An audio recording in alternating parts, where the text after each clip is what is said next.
Hello, Ron here from Autos and Gizmos. I have here a great product sent by Tesery for me to review. This is the Tesery 6.2-inch dashboard screen display for the Tesla Model 3 or Model Y. And in this video, I will unbox, install, and review this for you. So let's get started. So the box itself isn't that heavy. Very nice, simple packaging, nothing really fancy. So you can see there what it is. It's a smart LCD dashboard. They do cater for the older Intel-equipped Model 3s or Model Ys, but this one is for the newer Teslas with the AMD Ryzen chip. Operating system is Linux, running with 256 megabytes of RAM. Screen size is 6.2 with a resolution of 960 by 360. So not really big, not so small either. So probably in your Goldilocks zone there. So opening the box, what do we have here? A bit of foaming material. So we've got the main unit. Let's open that last and let's see what kind of wiring harness they have. So we've got one wiring harness. Based on the size of this is probably made for the left-hand drive market. You can see it's a really long one. For us driving on the left-hand side of the road, or some people will call it the wrong side of the road, we've got the steering wheel on the right, but what we also have is the OBD port that we need to plug this into. It's not strictly on the passenger side, as some people would say. So that means this is going to be way too long, so we're going to have to tuck this in somewhere. Then what we have here is the power connector. I don't know the rationale behind this approach, but next to this CAN bus plug on the right hand side of the car, there is a power source. Would have been better if they tapped onto that source, so at least you only open or dismantle the right hand side plastic trims, because I think this one is located on the center console near the wireless chargers are, and that I've seen videos of people dismantle that and the clips are really tight, but you know, it is what it is. It's not really an issue, it's just an inconvenience. But you know, maybe they can redesign this wiring harness so the installation becomes much simpler for us average DIYers. And then this one, I believe this one goes in to the unit. What else do we have? We have a camera, because this option comes, you can option this with a front camera or without a front camera. So that's what the camera looks like. The camera, so this one mounts into the front bumper, and one good thing here is that it's sort of adjustable, so you can control what angle you want to see in front, and then once you're happy with that, you can just put maybe some Loctite there or something so it doesn't move around. I'm not going to install this camera in this video. I'll do a follow-up video dedicated for the front camera installation and review, so if you don't want to miss that, please don't forget to subscribe to this channel after watching this video.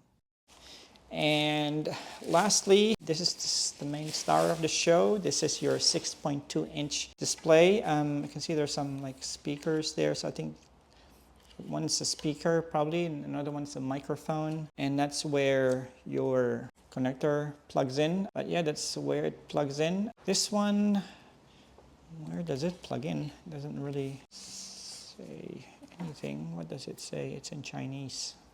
Oh, you have a USB-C connector there, presumably for firmware upgrade, and a tiny hole there, which possibly is your reset button. So just looking around the product here, it looks well built. The material feels okay. It has a bit of roughness in this area, but I see it blending very well in the cabin, so I can't wait to install this product right now.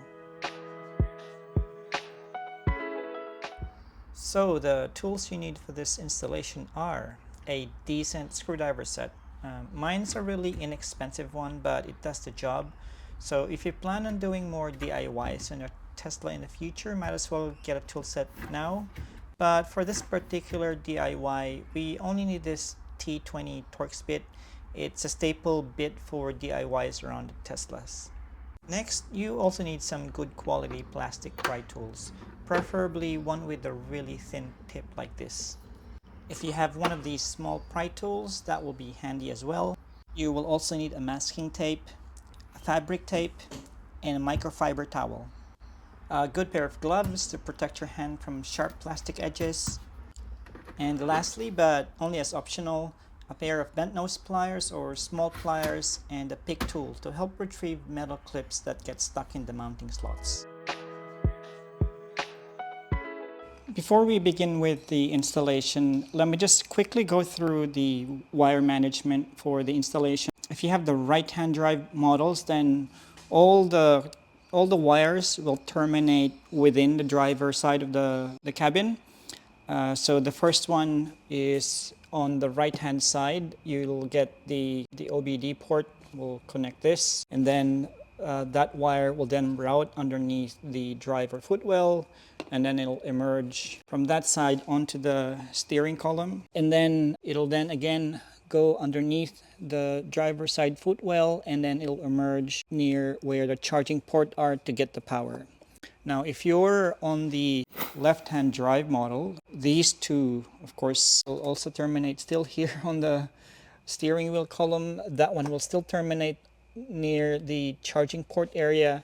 However, if your car is a left-hand drive model, then what you need to do is we'll need to route this connector to the other side.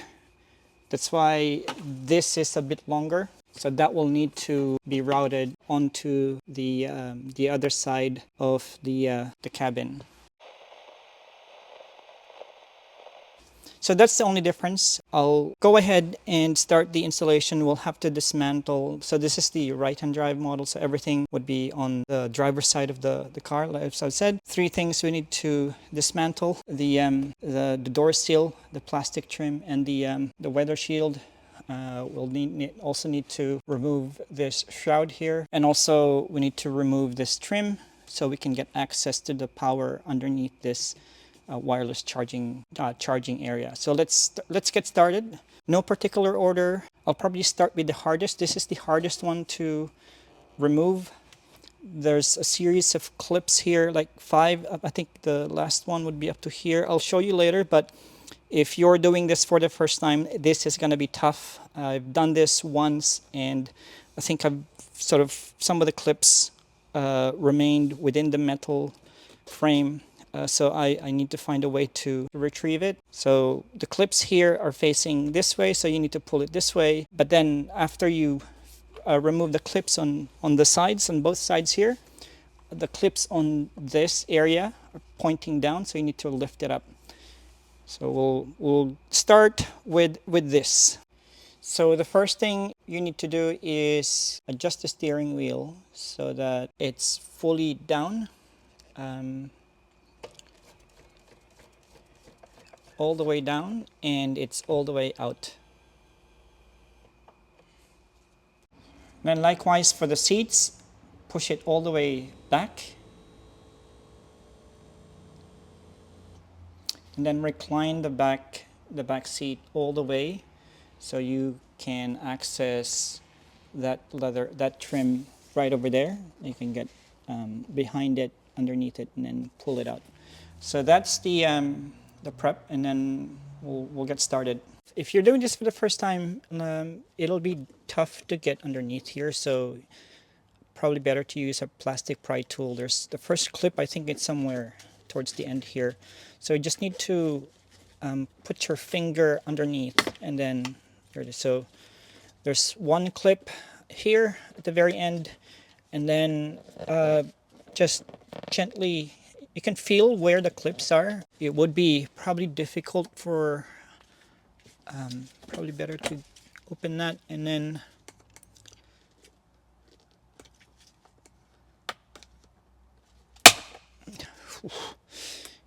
probably heard that. That sounds painful.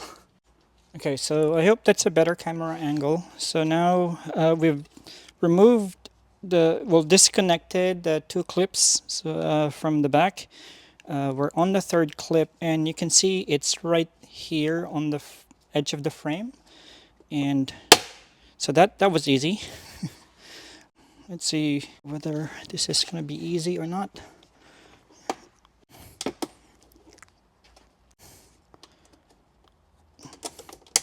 It's a bit of a bite.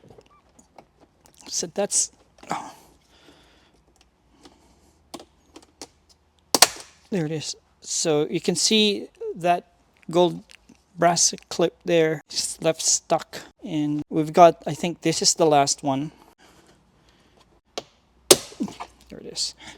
And that's it. So that's the end. So it's really up to maybe about 1/3 of the way. 2 metal clips are stuck on the metal frame. I'll show you how to, tools we need to retrieve that, but I'll remove the other side and then put your fingers underneath and spread it out a bit, and then using your thumb, push it up to release the clip. Before you can pull that out, there's a plug that we need to disconnect that powers up this wireless charger. And then from here, peel this trim all the way up. Just make sure you don't hit any of the trims on the roof. And then underneath you will see a power connector. The clip to release this is facing back, so all you need to do is lift that up and then pull this connector out.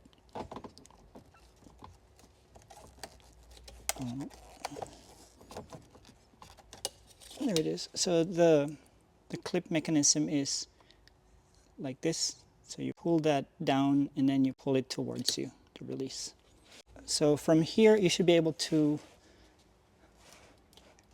clear this, remove this all the way. Now to remove this plastic trim, there are 2 main clips that hold this in place. There's one right about here and another one right about there on both sides. So what you need is make sure to just use a plastic pry tool. You don't want to scratch or bend any of these trims. They seem very brittle. So what you do is you get your first plastic pry tool and sort of lift this up just slightly so you can insert this second plastic pry tool, and then just slide that up all the way and then push that up. And then likewise for this one, insert the plastic trim in those gaps and push it up. Do the same thing on the other side. Again, slightly lift that up and then try to insert the second pry tool and then slide it up a bit and then apply leverage. And then same thing on this other side, just try to insert that pry tool and then it will come off. It's a bit tricky on the top here because the edge of this plastic trim goes all the way in. So you sort of need to push that back so it doesn't get caught. Don't indicate.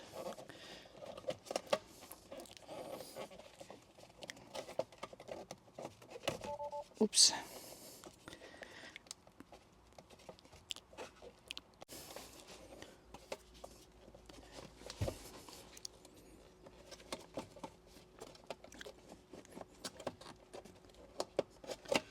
So kind of need to release the clip on the back because it's holding it as well.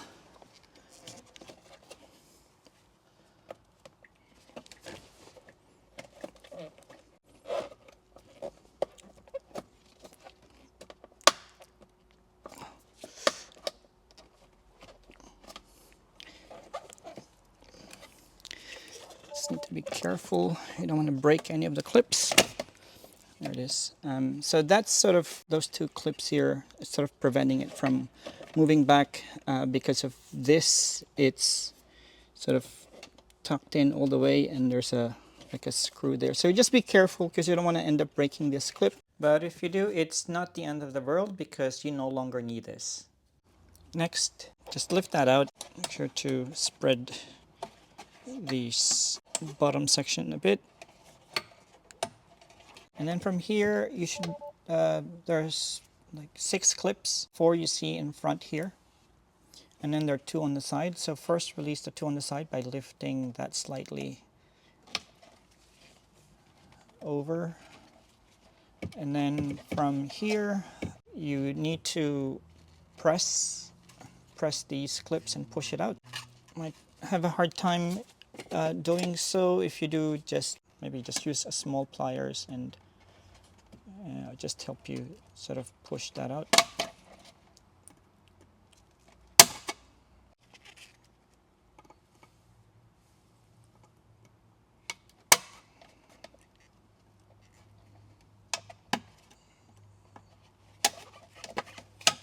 And there you have it.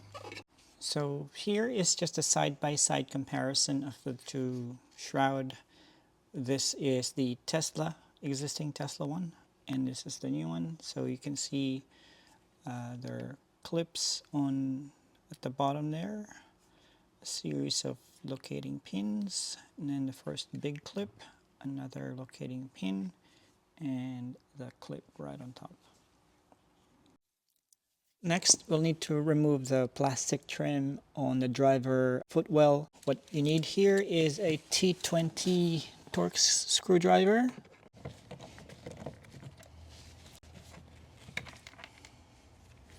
And then on the other side of this trim, there's a small and deep-seated clip that we need to remove. You can either use a pick tool or a small plastic pry tool like this. It's actually difficult to get to this clip, and you almost have to contort your body a bit to be able to get the pry tool in and get good leverage. This is a two-stage clip, so you need to aim for that small inner circle to release it. And once those two fasteners are removed, you can then pull this down. There are 4 clips that's holding this in place. Just grab your plastic pry tool and just release those 4 clips. Before we can fully drop this panel, we need to disconnect this LAN port and the footwell light. Disconnecting this LAN port is easy. Just pull the locking clip to the side and it will pop right out. To release this connector, there's a clip in front that you need to push down, and then use a pry tool to slide that out. Next, let's remove this trims on the side here. First, you need to pull this weather strip out all the way to the B pillar, and then use a plastic pry tool to release the clip. There's 1 clip here and a locating pin on 1, 2, and at the bottom here. So just pull it out. So that's what it looks like. 1 clip on top, 2 locating pins on the side, and 1 at the bottom. Next, let's go right ahead and release that clip. So again, it's a 2-stage clip. First, release that top button, and then release the back fully by reaching into the back. And that's what it looks like. So the first stage is release this, and then the next stage is release this. Then we'll need to pull this out. There's a clip on somewhere around here, you can see there, and then there's a locating pin here, and then there's a series of clips down the bottom here. Now if you're doing this for the first time, all the clips are there, but in my case, some of the clips have already fallen through the cracks, so this will be easy. But the only thing that I'd take note for you guys would be to be careful with the clip here. This is a metal clip, and there's a tendency that this plastic trim would bend towards the body of the car, and that might scratch the paint. So what I suggest is, if you don't want to scratch that area of your car, grab a microfiber towel, and once you release that clip,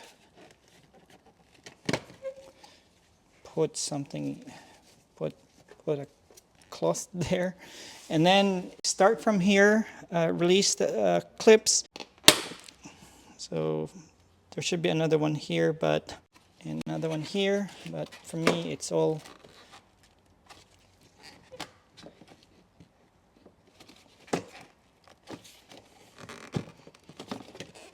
there. It is.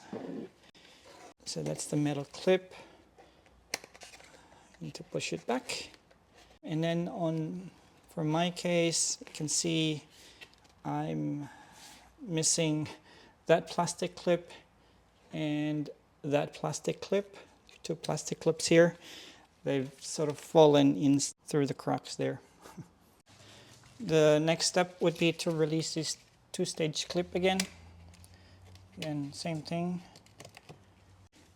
So now we have access to the OBD port. It's empty at the moment, so the wiring harness that was provided would go in to the connector, the blue connector, and then this one will just be left open. Then let's connect this OBD port. The OBD port is, the connector is that blue plug over there, so we just need to connect it this way.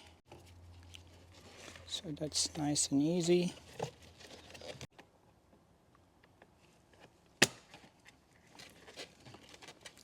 And then this, we'll just tuck it in here.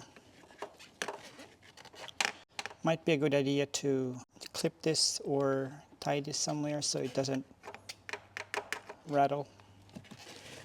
So in my case, I'll probably just bend it. Hide it there. The next step would be to route this connector. This one stays here in the steering wheel column, but we're gonna fish it from the bottom and then it'll emerge here. So to fish this connector through, I have here a thick wire, a loose wire, probably about 1 meter in length. And what I'm gonna do is I'm just gonna insert it here on the side here, and it should emerge at the bottom.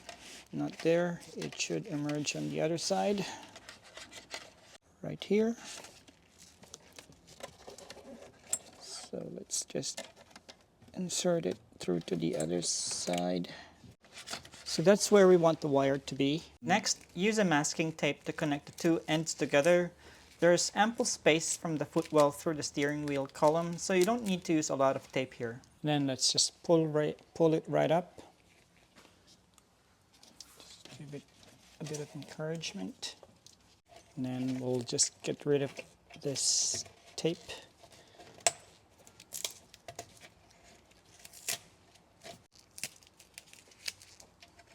So the next one would be attaching it to the steering wheel column. Something unfortunate happened when I was unboxing this. I dropped it on the ground and now I've got scratches here. I've got a small scratch there and I've got a big one right here. So I'm not sure whether that would that has damaged the unit. Hopefully not, the display, but we'll see. So let's go right ahead and connect these plugs. This will give us an opportunity to do a connectivity test before we close up. So we have that connected. We're going to temporarily power it up because I want to make sure that everything is still working. So what I'm going to do is I'm going to just grab this other end of the cable and then I'm just going to temporarily connect that to power. So we'll see. Looks like the fall didn't damage any of the screen, so that's all good. So we'll continue with the installation. Next, let's go right ahead and route this power cable through to the center console. That's a good spot for where we need to route the cable. So again, just insert that through. And then just same thing, the way they did there, that wire, we'll just route it there. I'm gonna put some zip ties there as soon as I know how much slack I need. But for now, we'll just tuck it in.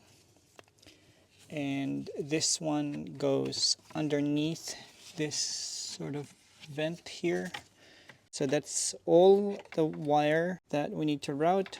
At this point, we can now connect the power adapter to this power source. And then while we are in this area, let's go ahead and retrieve that clip. What we need here is a pick tool and a pair of pliers. So I'll just hook it up there and then squeeze it and then yank it out. It's important to secure this cable and not let it dangle in this area. Otherwise, this cable might interfere with this lid and you don't want to find out when it's all closed up, like what happened to me. So just make sure you use cable ties to secure this in place so it doesn't flop around. Now that's better. So now let's connect this plastic trim to this leather shroud. Align those clips and then push it in.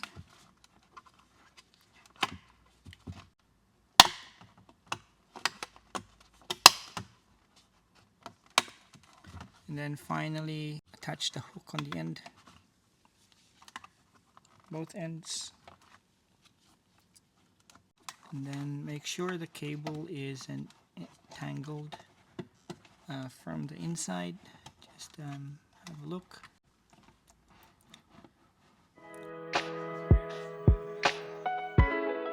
So we are now ready to close up.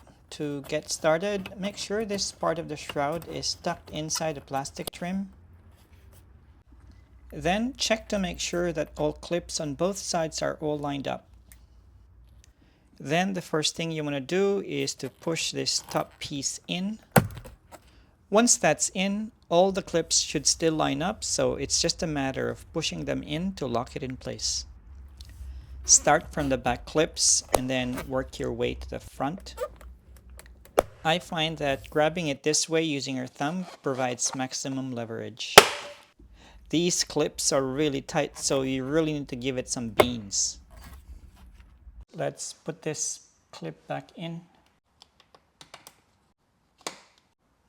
Then replace this plastic trim. You can start from this end. So align the clips and then just hammer it in.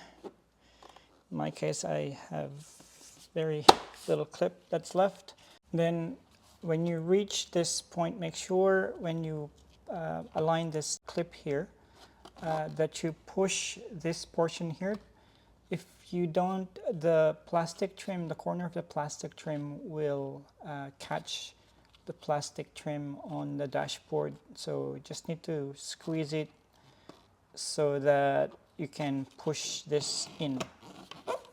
Once you have pushed that in, you then grab this two-stage clip, thread that in, and push it to lock it in place.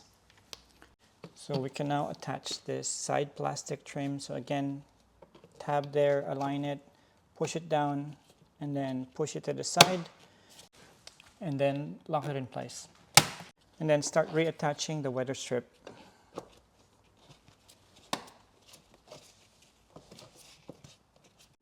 Next, let's reattach this plastic trim on the driver's side footwell.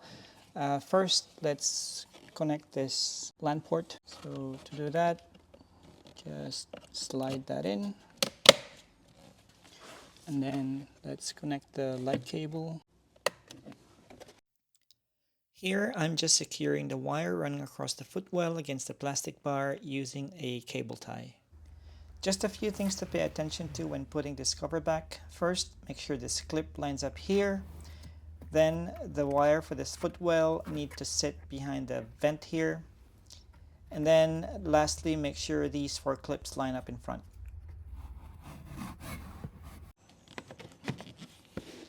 Once you see all the clips line up, it's time to smack it in place.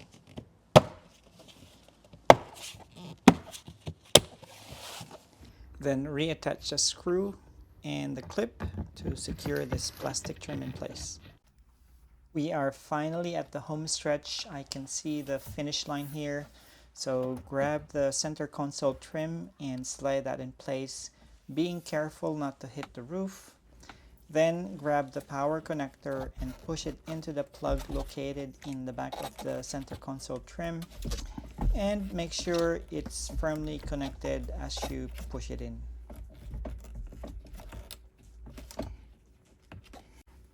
Then carefully lower it down. Then push it all the way to the back, making sure these ends are flushed. And then give it a good smacking. And check that you can open and close the lid. And then lastly, one by one, push all the side clips in.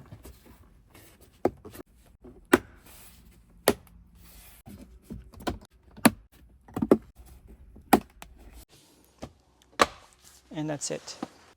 I had a good look at the unit after the installation, and I noticed that it's slightly slanting on one side. I'm not sure what causes this because the product itself seems symmetrically constructed when I looked at it. I tried adjusting the plastic trim around the steering wheel column, but it will just keep on slanting back after a while. So what I ended up doing was to uninstall it and see if I can make it slant in the opposite direction. Luckily, the display is not fixed in place. It's held by 4 screws at the bottom, which I loosened up. Then I added a small piece of rubber on one side to prop it up, and then I loosely tightened up the screw, not too tight, and then refitted the unit again. I'm not sure if this problem is specific to my car, so maybe it's something for you to look out for if you're planning to do this installation.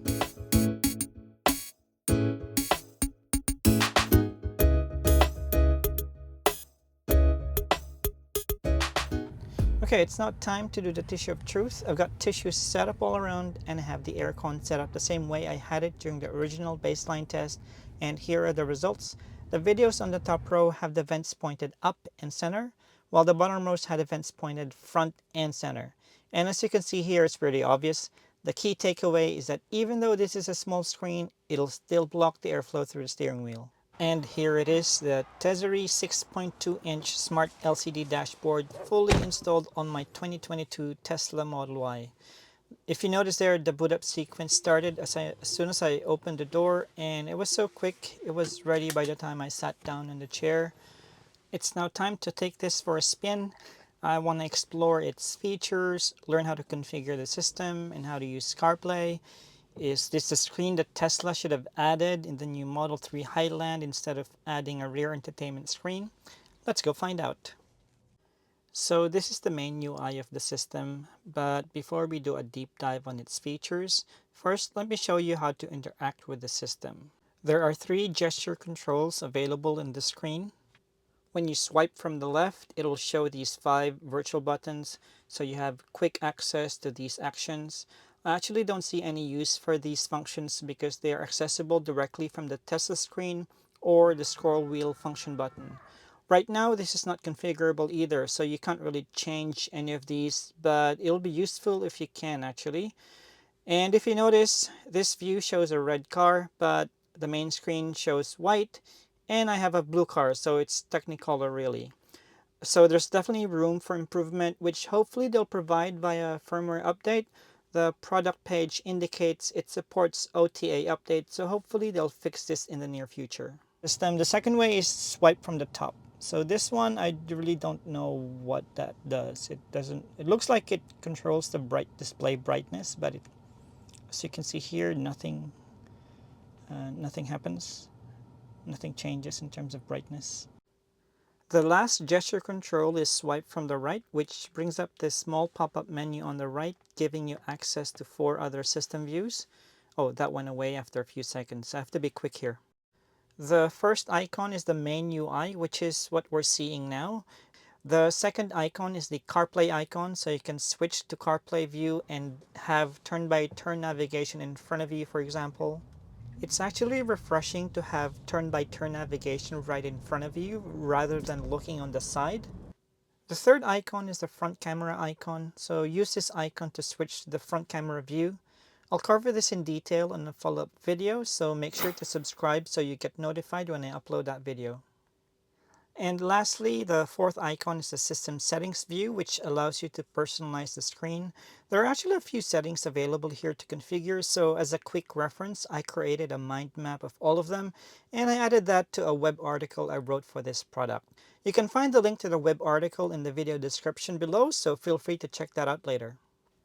So under the system settings view, we have 4 preference pages and a version page. The first preference page is system. Most of the items here control the unit of measure, such as temperature and speed, which are self-explanatory. but what I want to focus on is the CAN settings.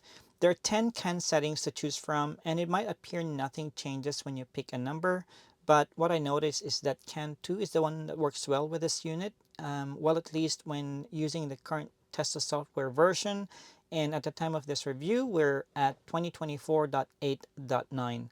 All the other CAN settings seem to have an issue with interpreting the auto high beam setting. So here I have CAN 2 selected, and if I exit to the main view, I have the light on auto, and since it's broad daylight, the lights are turned off and there are no light icons on the display. If I flash the high beam, you can see the high beam icon showing up there. Now if I manually turn on the headlights, you can see the light icons showing up. Now if I switch to CAN 1, for example, and then exit to the main view, you can see here the low beam indicator still shows up, and no matter what light setting I choose in the car, these light indicators always appear on the display. In terms of the color settings, as mentioned earlier, this version of the firmware only supports red, white, and black, but hopefully support for all other colors will be added in a future firmware update. The next page is display, where you can choose dark, light, or auto mode, and you can also manually set the brightness level using this slider control or leave it in auto brightness setting. But also this is where you set the UI theme you want. There are two types of themes available in the current firmware, UI 1 and UI 2. UI 1 is what you see here. It's very simple, clean design. Or you can set it to UI2, where you have a more traditional looking gauge cluster where you have two dials on either side and you have the digital speed readout on top. The dial on the left will also show you your current speed, but instead of having a needle, you'll see a blue bar that goes around the perimeter of the dial. Whereas the dial on the right can show three types of information. You can swipe up or down to display odometer reading, your following distance, and the tire pressure. Next we have CarLink. CarLink is actually the system settings for using Android Auto or CarPlay. So if you have, of course, an Apple device, you choose CarPlay. If you have an Android device, you use Auto. It's not automatic. I think it's Android Auto. So for me, it's CarPlay, and then just default settings in terms of volume. Now with the display, there are two types of options. You can either do normal, which means, you know, what I said earlier, you have 2/3 of CarPlay and 1/3 of UI, main system UI, where you have the instrument cluster here. Or you got a full screen where you have everything CarPlay and there's no instrument cluster, which sort of defeats the purpose of having this in the first place. So I thought, you know, if you're gonna use this device, you can either, and you like to use CarPlay, you do normal, so you have best of both worlds. And then the last page is the camera page. In my case, since I haven't installed the camera yet, which I'll do in a future video, I've set the radar option to close, which deactivates the front camera view from showing on the screen. So finally, I get to drive around with this thing. This has been a long video, so thanks for sticking around. But first, in terms of visibility, now depending on your seating position, obviously, the bottom portion of the display might be blocked by the center of the steering wheel, so just take note of that. But my initial impression is that the digital speed readout is huge compared to the Tesla screen, as you can see here. And given this screen is on the smaller end compared to what's available out there, that's a pretty good package. Well executed. There are a few features that I would like to highlight during this drive around, which caught me by surprise, to be honest. First is the blind spot alert system on this unit. It's super effective because you can see the red bar blinking on your peripheral vision quite noticeably even while you're looking at the side view mirror, although more so on the near side than the far side. It's still not perfect, but it's better than Tesla's implementation. To be honest, up to this point, I rarely noticed Tesla's implementation of the blind spot alert system because it doesn't really blink. There's just a red bar on the side. And if there's one reason I'd get this unit and install it on my Tesla, it's this feature. The second notable feature is turn-by-turn navigation right through the steering wheel in front of you. It was very refreshing not to look in the middle screen to see your next turn for a change. And I must admit, a bigger screen will be better in this situation, but since you're only looking at your next turn, 6.2 inches is big enough, guys.